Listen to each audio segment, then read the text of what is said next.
Well, good morning, everyone, and welcome to the Roxbury Collaborative's Patriots Day celebration.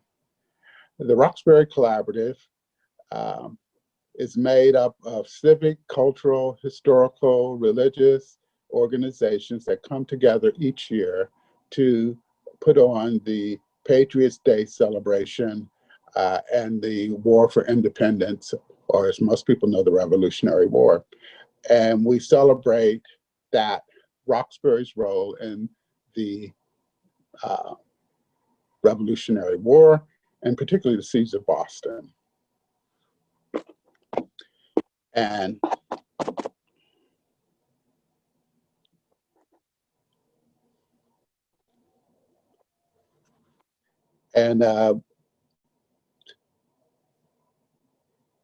today we're going to talk about the importance of Roxbury's strategic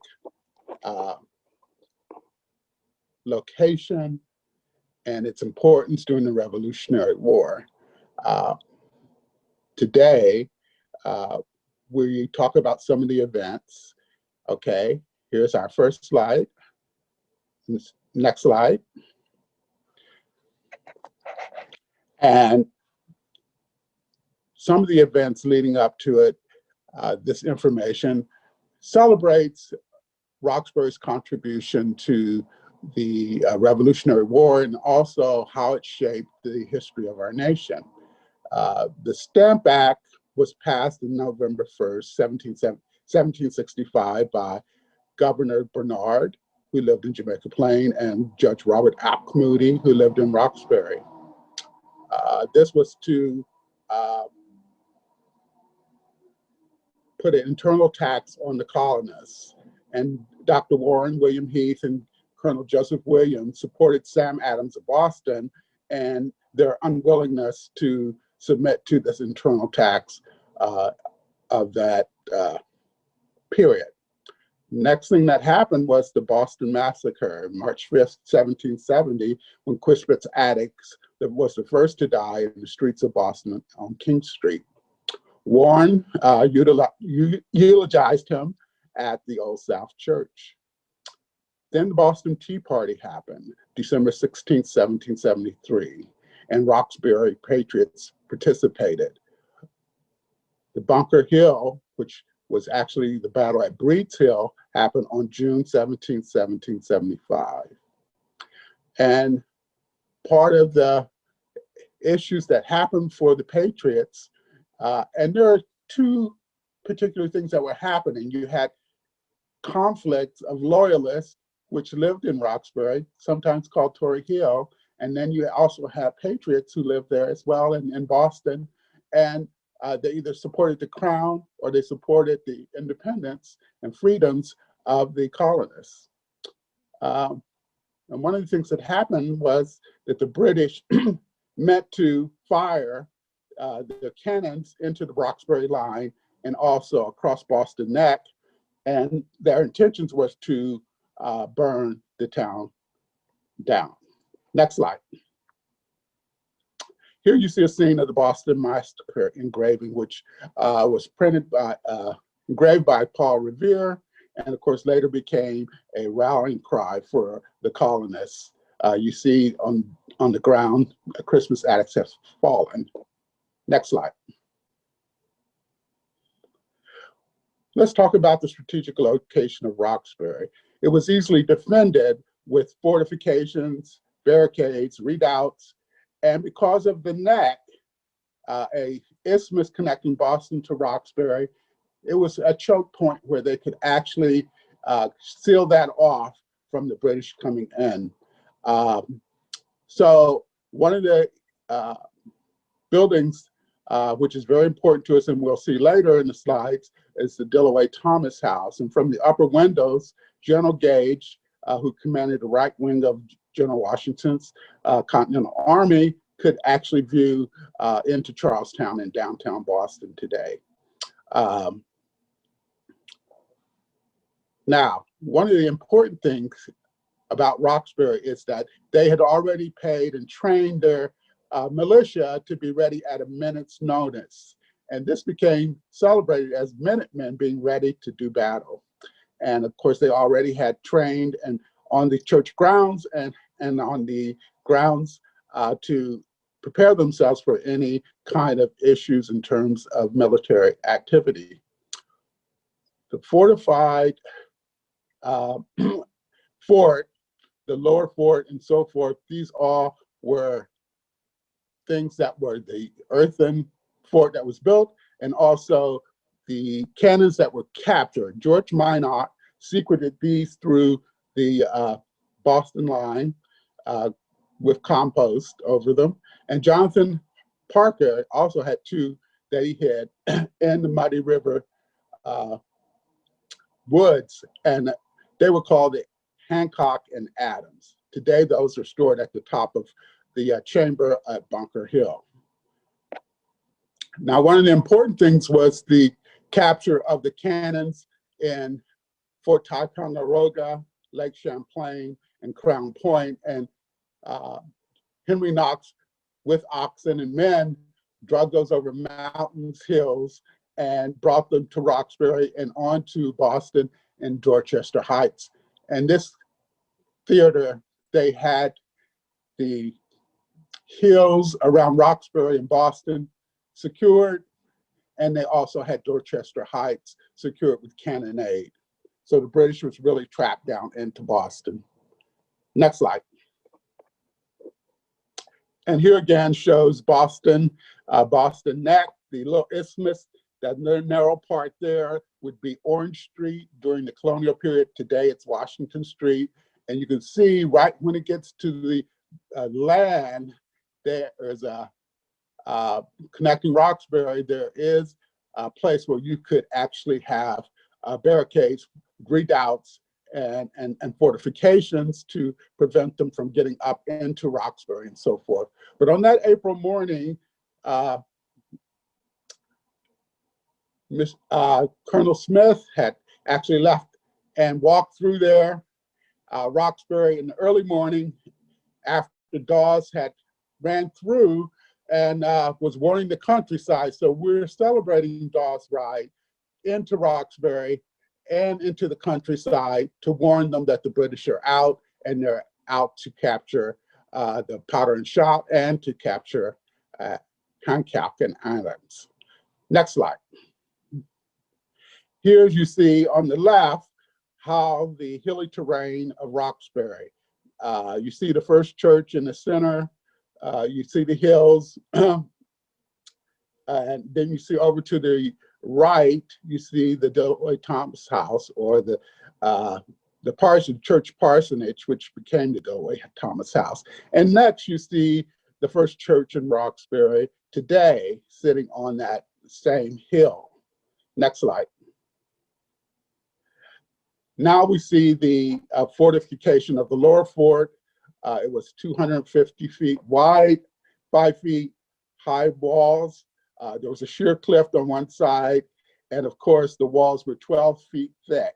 And you can see the cannonade, the 24-pounders aimed down towards Boston, and you'll also see the halberds that were iron rods that were man by man, and they were keep anyone from breaching the 5-foot wall. Next slide.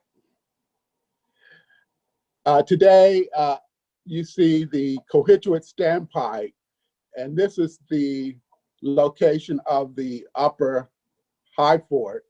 And this Cohituate Standpipe stands there as one of the industrial thing of a pump for bringing water up from Lake Cohituate and then releasing it down to the ground.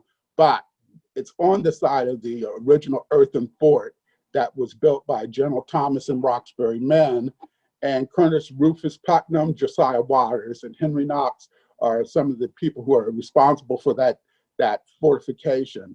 And on July 6, 1775, General Washington actually came here to Roxbury, and he was very impressed by the earthworks, and he felt that the city could be defended. Next slide. So some of the importance and what we're trying to celebrate today is also some of the Black soldiers who were fighting with all the other soldiers. Within a few months of after the alarm at Lexington, everyone was gathering around Boston, and the alarm went all out from the south to the north, and they converged on Boston, a lot in Roxbury. And we have Aesop Hardin of Taunton, his brother Adonis Hardin, Luther Jotham, Thomas Williams, Elias Sewell, Toby Tarbett, and also Will, we don't know his last name, who was a slave. So those are some of the individual men, but there are always, next slide, military troops in Roxbury during the siege. Now, some of them were Bucks of America, some of them were regiments like the 1st and 2nd Rhode Island Regiment. This is a flag of the Bucks of America that was given by Governor Hancock and his son. This is now in the state archives on Columbia Point. Next slide. Here we see Barzillai Lou, who was a fifer, and he lived in Chelmsford up by Kingsborough, and he participated in the war. This portrait of Lou is hanging in the State Department in Washington. His family also, he has some family here in Dorchester, but he was a member of the Bucks of America, Colonel George Middleton, Peter Salem, Prince Hall, Primus Hall, him as well. The 1st Rhode Island Regiment was stationed in Jamaica Plain, and it's estimated during the whole Revolutionary War that there were about 5,000 to 8,000 Black men who fought in the War of Independence. Next slide. Now we have a picture of the Shirley Mansion, built in 1747, and the Delaware Thomas House, built in 1750, originally as a parsonage to the church, but it became General Thomas's headquarters. And the Continental Army were barracked at the Shirley Eustace House during the siege of Boston. And Roxbury is one of those towns that suffered tremendously, and throughout more so than other cities and towns in the Commonwealth, due to the amount of people who had converged on there, the multiple acres of apple trees were taken down for firewood. Some buildings were demolished and for firewood for the troops that were stationed and around Roxbury during the siege of Boston. Next slide. So I would now like to pass this on to Joyce Stanley, who will talk about Patriots Day, heroes past and present. Joyce?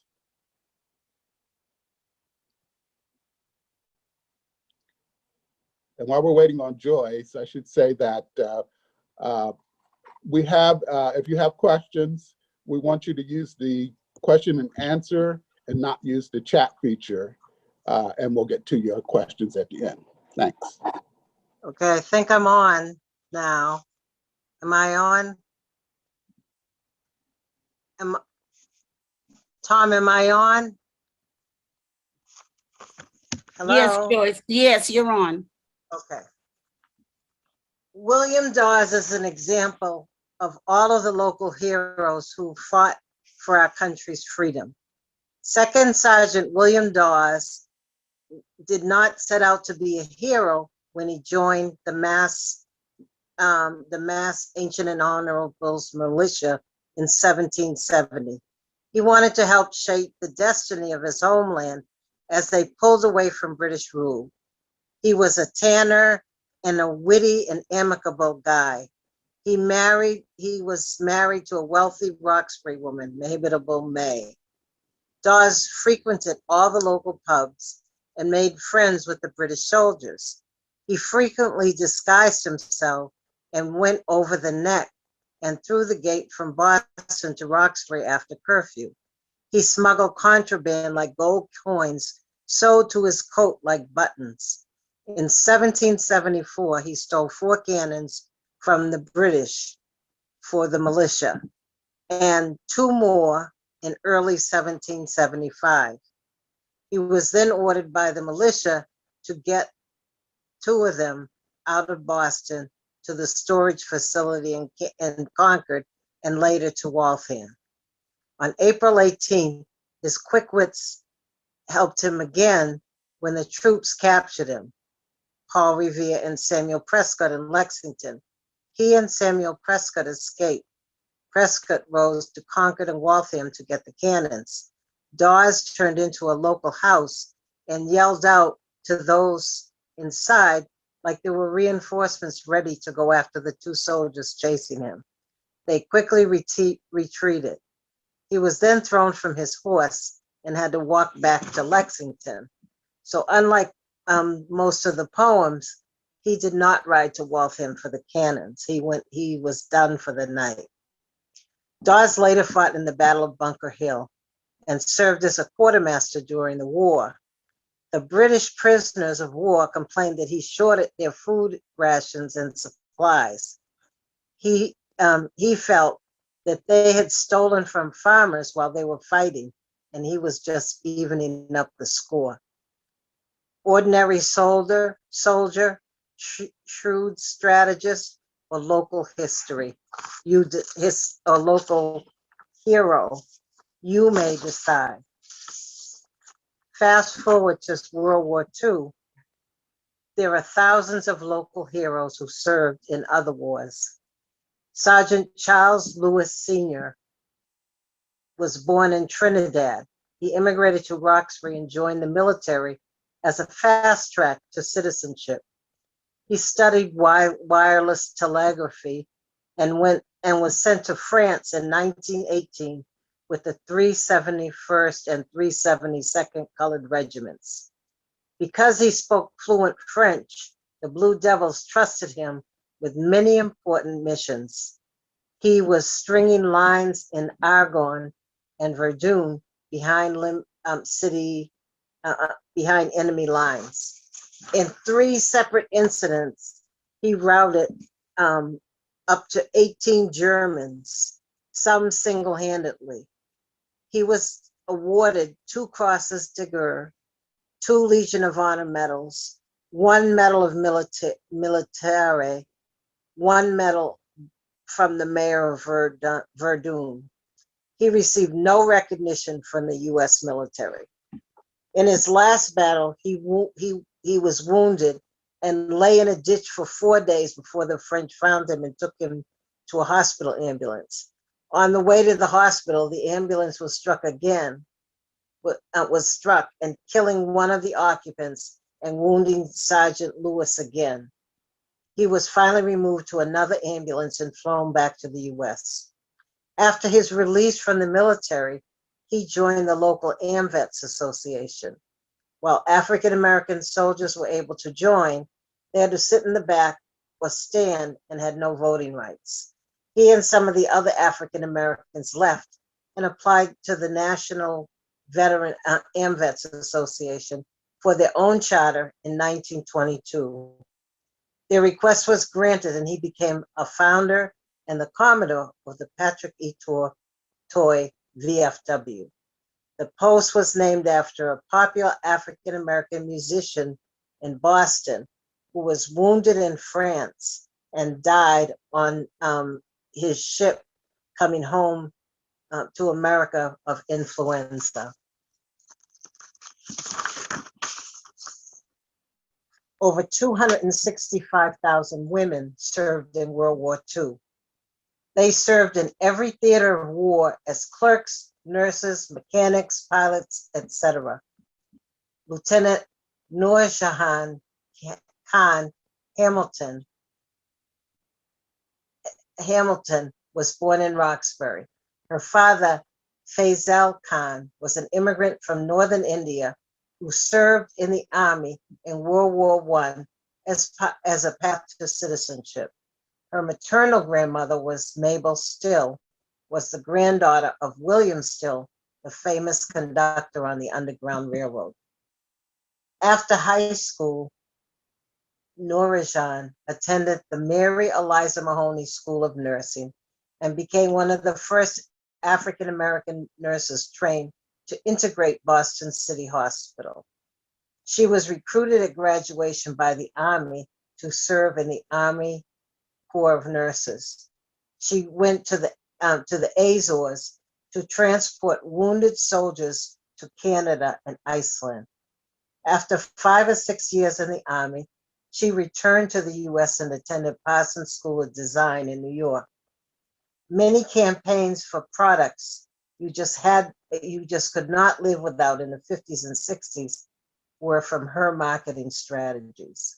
She married Dr. Stephen Hamilton, a theoretical physicist teaching in the area. He was later transferred to California. While in California, she went back to nursing. She remained in California until his death about 10 years ago. She returned to Roxbury, where she joined in her 90s. She joined the local Veterans Association and participated in African American veterans celebrations. Noor Jahan Khan Hamilton passed away last April, 4 weeks before her 100th birthday. Support our local veterans and unsung heroes on Patriots Day and every day, and you decide who's the hero. Tom? Thank you, Joyce. And now we're going to have the Hawthorne Youth and Community Center tour of Highland Park.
Hi, my name is Maya, and this is Rihanna, Nene, Shantae, and Van. We're from Hawthorne Youth and Community Center, which is right here in Roxbury's Highland Park neighborhood. Last spring, the Hawthorne explorers discovered that our neighborhood is rich in history. In fact, if you look out our back door, you can see the top of the fort, one of the best-known historic landmarks in Boston. We'd like to take you on a tour and share some of what we discovered about history in the Highlands.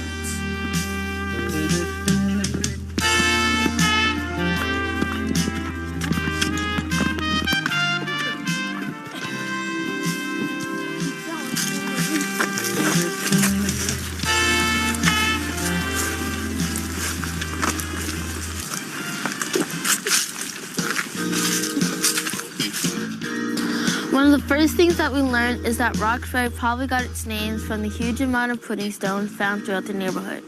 There are many stories about how pudding stone was created, but it all started when glaciers left huge rock deposits when they melted.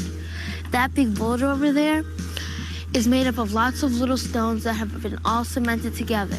You can also find pudding stone in walls, foundations, buildings, and outcroppings, great big masses of stone sticking out of the ground. Did you know that Roxbury pudding stone is the official state rock? While we're on our way to John Elliott Square, we're going to look for pudding stone. Y'all gonna see my baby sister outside. I can see the summer.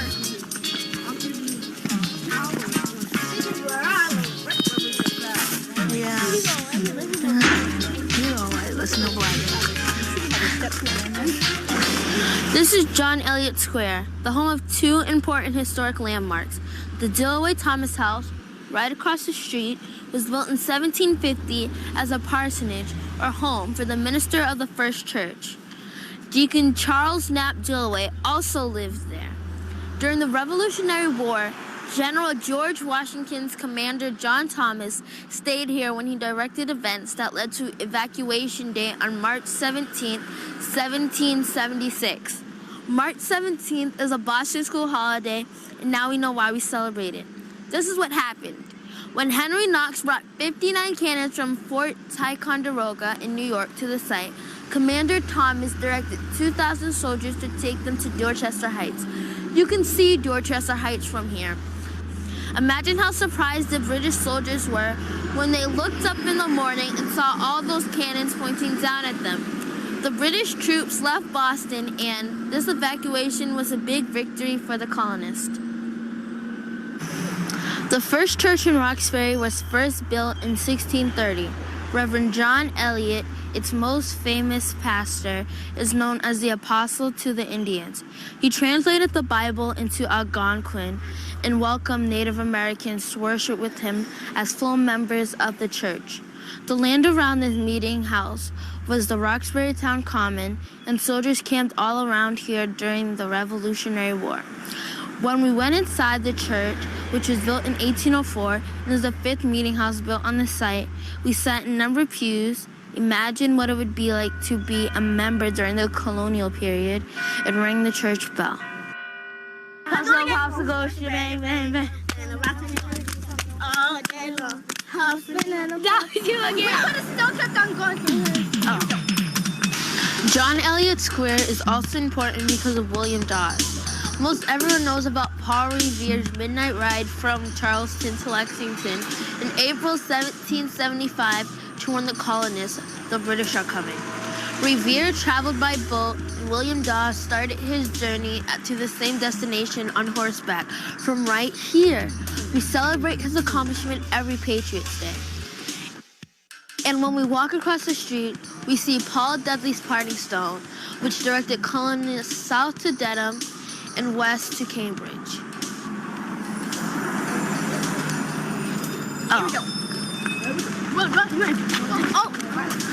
We're on our way to the High Fort, another historic site that played a major role in the Revolutionary War.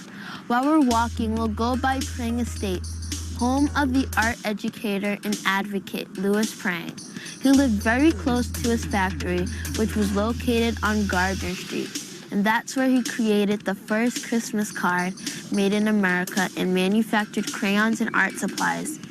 And we're passing Paul Dudley's 3-marker mile, which told colonists how far it was to downtown Boston. The fort is in Highland Park, a beautiful park designed by Frederick Law Olmsted. It has many large pudding outcroppings. Did you know that it was a defensive fort during the Revolutionary War and that 4,700 colonial troops were stationed between here and John Elliott Square? 200 were of African descent, and another minority was Native American. The fort is one of the highest points in Boston, and you can just imagine soldiers keeping watch to make sure the British weren't going to attack. In 1869, the Cochituate Standpipe was built on the site to store water for people in the neighborhood, and now it's an observatory. Neighbors who have had the chance to get to the top by walking up a very long spiral staircase say the view of downtown Boston is spectacular. Right around the corner from the fort is Rockledge, the home of William Lloyd Garrison. Garrison was an abolitionist and published The Liberator, an anti-slavery newspaper from 1831 until slavery was abolished in 1865. He retired to Rockledge in 1864 and lived here until he died. In 1904, the Sisters of St. Margaret used the home to care for Black women prohibited from using city hospitals. Today, Rockledge is an active convent and convention center. Rockledge is a national landmark and it's a protected urban wild with beautiful pudding stone boulders. Sister Anne told us that Harriet Tubman might have used the boulders to hide runaway slaves. We hope that you enjoyed your History in the Highlands tour and that you'll visit Highland Park again. It's rich in history and natural beauty and well worth the trip. Bye. Bye.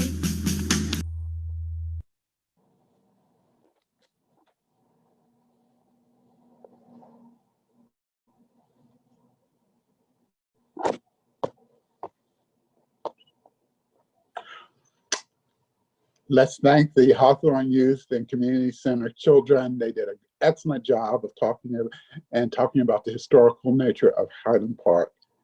And now we will have Karen Green introduce the scholarship and recipients, the Warren I. Browne Scholarship and the recipients. So Karen.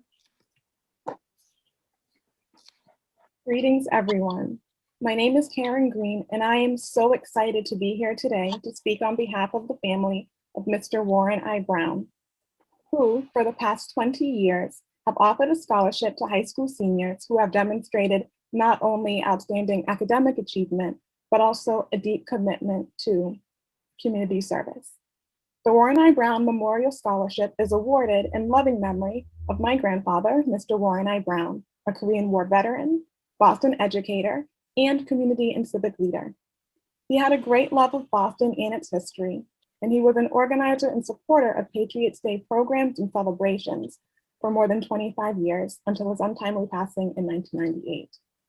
My grandfather was deeply committed to and interested in young adults who demonstrated an interest in their community through their participation in civic activities. After he passed, his beloved wife, Ruth, my grandmother, created the scholarship to honor his memory. She herself was an active participant in Patriots Day ceremonies until her own passing in 2016. Now, my mother, sister, and I proudly carry on their legacy of community service and civic engagement and are so very excited today in collaboration with the Roxbury Highlands Historical Society to award these two recipients. Thank you. Thank you, Karen. And this year, the Warren Browne family, in conjunction with the Roxbury Highlands Historical Society, is delighted to award the scholarships to Layla Exum of Lexington High School.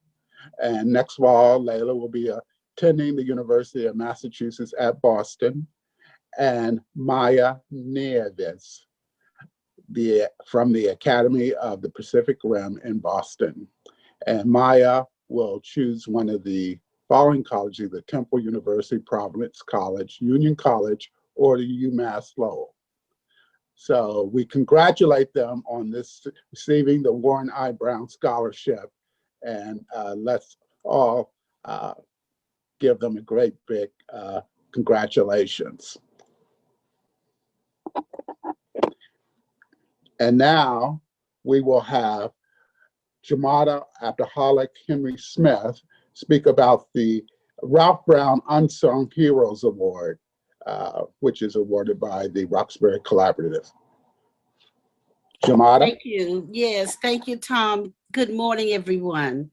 So my name is Jamada Abdahalik Henry Smith, and I'm delighted to be a part of the Roxbury Collaborative as we participate this year in our Patriots Day webinar, honoring the triumphs and history of the Roxbury community. Some of my part today is to recognize this year's recipient of the Ralph F. Browne Jr. Unsung Heroes Award. At this time, however, we'd like to reminisce a little and remember the names of former award recipients.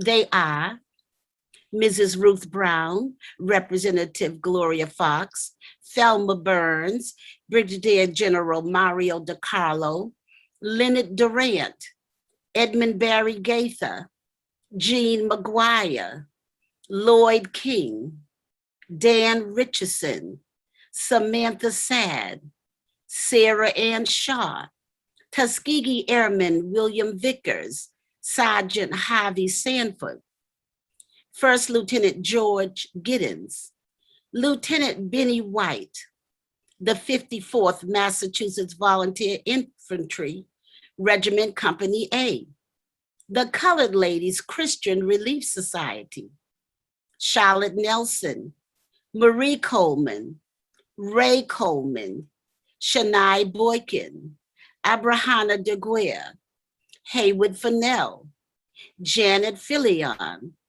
Kaylee McKinnon, Kathy McKenna, David Lee, Donald Stull, Tayo Stuppard, and Ralph F. Browne Jr. After Mr. Browne's demise in 2012, the Unsung Heroes Award was named in his honor. The recipient of this year's Ralph F. Browne Jr. Unsung Heroes Award is a group, none other than the Veterans and Friends of General Edward Gourdin African American Memorial Park. Before we delve into what this group has been and is still doing, we want to share with you a little historical perspective of General Edward Gourdin and the makings and ongoing happenings of the park, which was officially renamed in 2010. The namesake of the park, Edward Orville Gourdin, was born in 1897. He lived until 1966. General Gourdin was a jurist, a veteran, an athlete, and a civil rights activist. He was the first African American and the first Native American justice of the Massachusetts Supreme Judicial Court. General Gourdin studied law at Harvard University and won a silver medal in long jump when he competed in the 1924 Summer Olympics in Paris. Gourdin was colonel of the 372nd Infantry Regiment during World War II and commandant of the 272nd during the Korean War, the last segregated military unit in the United States of America. The park is located in the Nubian Square section of Roxbury. The parcel is bordered by Washington Street, Malcolm X Boulevard, and Sharman Avenue. The full-length bronze portrait, sculpted by Boston artist Fern Cunningham Terry, is purposed to honor Justice Gourdin and African-American veterans from Massachusetts. Fortunately for us, our dear Fern, a nationally known artist, completed the sculpting of the statue before her demise. Besides including lighting and seat walls for visitors, Fern also introduced the idea that along the seat walls will be etched the verses of Lift Every Voice and Sing, the African American national anthem. As to the bas-reliefs, artist Karen Udemy, which is the cousin of Fern, has sculpted 10 remarkable reliefs. Just recently, Karen narrated to the Boston Arts Commission as to the relief portion of the Gourdin sculpture installation. She eloquently stated the following: the 10 bronze reliefs collectively symbolize the strength, drive, and dignity of all our African-American veterans. These images are a testament to the commitment and sacrifice that our veterans demonstrated in supporting and protecting the people of our nation throughout its history. In considering an appropriate way to recognize Black veterans, there was a necessity to include all who served. Many who volunteered were prevented from becoming soldiers. They served in auxiliary positions. All were valuable to the war effort. In many cases, the records of Black recruits were not even kept. Because of this, they will never be individually honored. or even remembered. In each of the reliefs, the individual's uniform, hat, or helmet references the particular war involvement. So as we are here today to keep us mindful that there are veterans, families, and friends who want to tell the story of the role of African-American veterans throughout all of the wars, it is wonderful to honor the veterans and friends of General Edward O. Gourdin African-American Memorial Park. Members of this nonprofit organization and others before them have been working diligently to realize this goal. Working very closely with the city of Boston and other supporters, this group has helped to raise funds for and has been a part of the conceptual design process.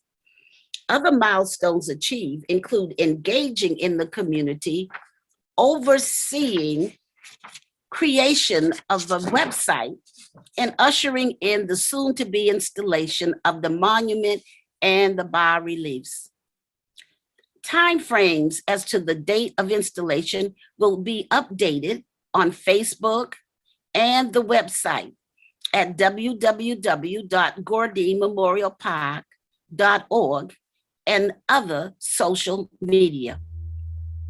The present committee members of the Veterans and Friends are Bruce Bickerstaff, President, Robert Workman, Vice President, Dr. Shirley Malone Finner, Secretary, Ernest Washington, Treasurer, Bridget Browne, Terry Browne, Ralph F. Browne III, Rochelle V. Browne, Mrs. Wilma A. Browne, the widow of Ralph F. Browne, Jr., Chantel Childs, Haywood Fennell Sr., Lillian O'Neill, Jamada A. Smith, and Randall Tatum, the grandnephew of General Gourdin. In addition to the loss of artist Fern Cunningham, faithful members, the group wants to remember the faithful members of Mr. William Bill Venter and Lieutenant Benny White. They have passed within the last couple of years. In closing, as we finalize completion of our recognition of this group, I would like to present to some and introduce to others, none other than our own State Representative China Tyler. However, I just received a text from Representative China, and she said that unfortunately, circumstances beyond her control, she is not going to be able to present today.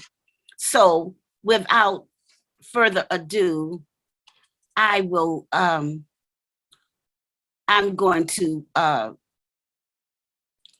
read this proclamation or citation from her. So the Commonwealth of Massachusetts, the House of Representatives, be it hereby known to all that the Massachusetts House of Representatives offers its sincerest congratulations to the veterans and friends of General Gourdin African American Memorial Park Committee in recognition of receiving the 2021 Patriots Day Robert F. Browne Jr. Unsung Heroes Award from the Roxbury Collaborative in appreciation for your untiring commitment, support, and dedication as directors of the committee. Receiving this, the entire membership extends its very best wishes and expresses the hope for future good fortune and continued success in all endeavors. This was given this 15th day of April, 2021 at the State House, Boston, Massachusetts, by Ronald Mariano, Speaker of the House, and offered by China Tyler, State Representative. So thank you so much in your absence. And at this point, what we would like to do is we're going to bring on Mr. Bruce Bickerstaff, who is the chairman, the president of Gourdin Veterans and Friends of the Park, Memorial Park. So President Bruce, unmute yourself. Unmute yourself.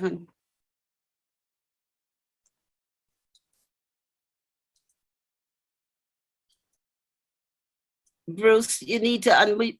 Bruce, you need to unmute yourself again. Got it. Is this better? Okay, thank you. Yes, it is. Thank you. Good morning, everyone. My name is Bruce Bickerstaff, and I am the president of the Veterans and Friends of Gourdin Park. I want to first thank the Boston Collaborative, the Roxbury Collaborative and Representative Tyler for honoring our group. I also want to thank the city of Boston and the components as it were the different departments of through the city. They've helped, who have all helped us erect this august statue and representation of General Gourdin. Again, I'm going to keep my presentation short.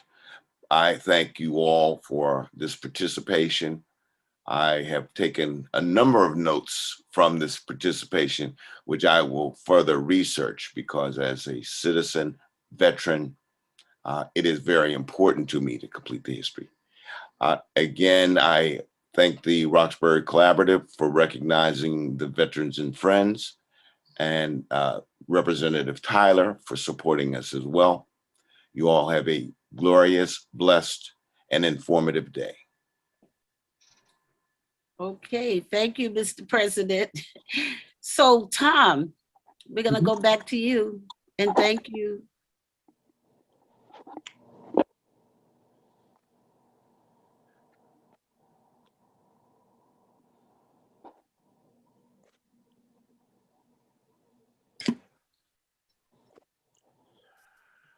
Well, thank you, Jamada, Representative Tyler, and Bruce Bickerstaff for the Ralph Browne Unsung Heroes Award. Congratulations. And now we will have the Dawes Sendoff video. No, your eyes are not deceiving you. A horse and a rider did saunter up early this morning to the first church in Roxbury. There's been a church building here for 3.5 centuries. In 1775, this was the site from which William Dawes began his famous ride to Lexington. Paul Revere, you may remember, wasn't alone. Many of us forget that William Dawes rode one of the most historic rides ever in America, and we're thankful that Roxbury is a part of that great honor. Tom Plant is president of the congregation that still meets in this church. He's also president of the Historical Society of Roxbury Highlands. He's also a man who loves history and the force behind this annual reenactment. This morning, he sent William Dawes off to Lexington with a blessing. We're all with you on your ride of freedom and independence. Godspeed on your journey to all surrounding towns. Ride swiftly, ride the zephyrs of the wind. We salute you. When you were watching William Dawes, so to speak, ride off this morning, what was going through your head?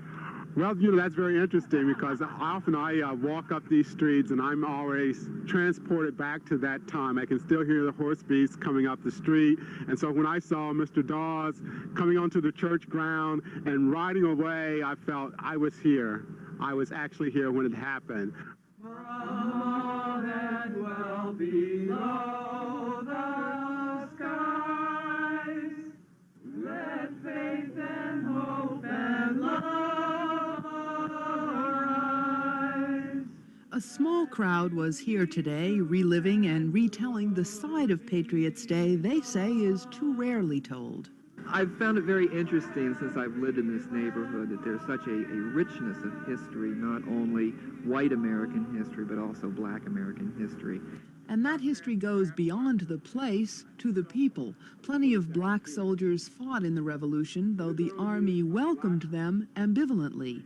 At the time of the original Patriots Day, black exclusion was the norm. Still, they fought, though we tend to forget that. Let us not forget what we've learned today and remember it, and remember through oral history. That's the greatest tradition, the living history that you and I are a part of. For the 10 o'clock news, I'm Hope Kelly. Of their regiments from the Rhode Island Regiment was mulatto or Black American. We want to thank everyone for the for this day and the Roxbury Collaborative Patriots Day celebration this April morning. We thank everyone that's participated and who's listened in, and we will be back with you next year, and we hope to see everyone there. Godspeed, and carry the message on. Patriots Day, William Dawes, Roxbury, and history. Thank you. Thank you. And thank Greg Friedman, our tech man. We also, if any questions came in, I think now's the time we can answer them.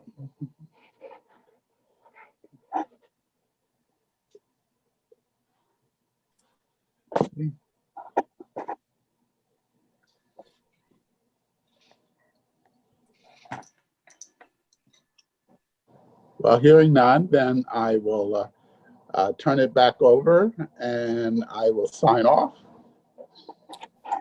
So Greg, there is one, I'm sorry, Tom. There is one question. When was the interview with Tom Plant first filmed? Oh my gosh. I would think that was back in the, probably in the 90s, I think. So it was when I could fit into my costume.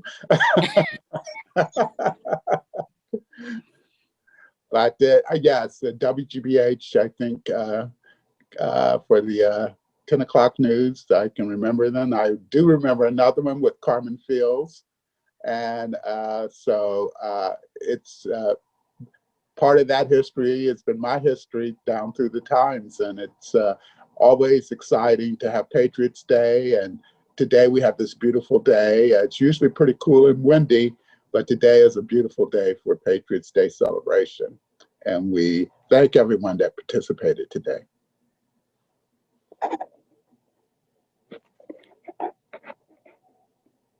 Is there any other questions?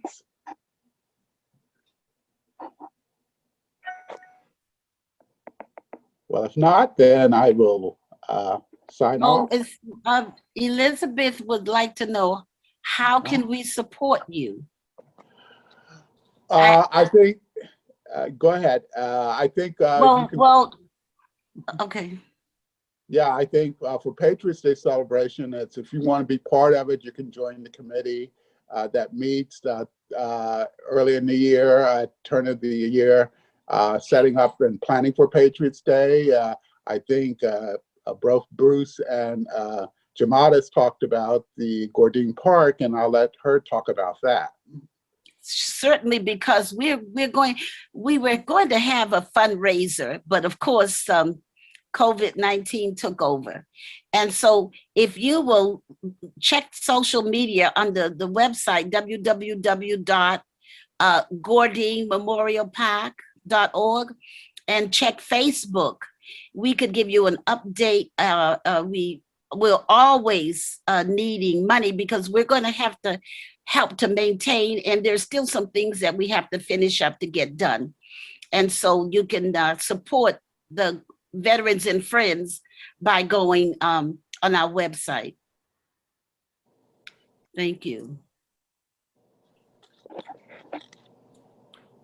So we're doing pretty well on time, and I think, Tom, you can close this out. I don't see any more questions. Thank you. Okay.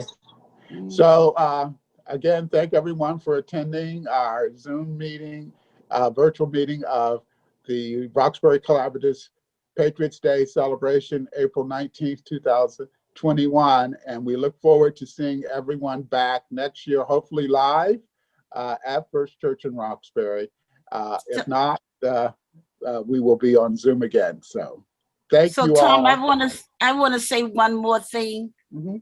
I've got to say a shout out to Joyce Stanley, Yes. our dear Joyce, who was the executive director of Main Streets Forever, Dudley Main Streets, and she's just a wonderful person, and she's been doing this forever. So I just wanted to put that shout out for Joyce. And I also want to thank First Church in Roxbury, Reverend Mary Margaret Earl and Greg Friedman, who helped us put this video together and the Zoom meeting together. So we couldn't have done it without them. And we want to say thank you and for helping us and assisting us in this Patriot Day celebration. It wouldn't have really occurred without your participation. So we will close this out and say, we'll see you next year. Amen. Have a happy day. Bye-bye. Bye. Take good care. Thanks, Enjoy. everyone. Thank you.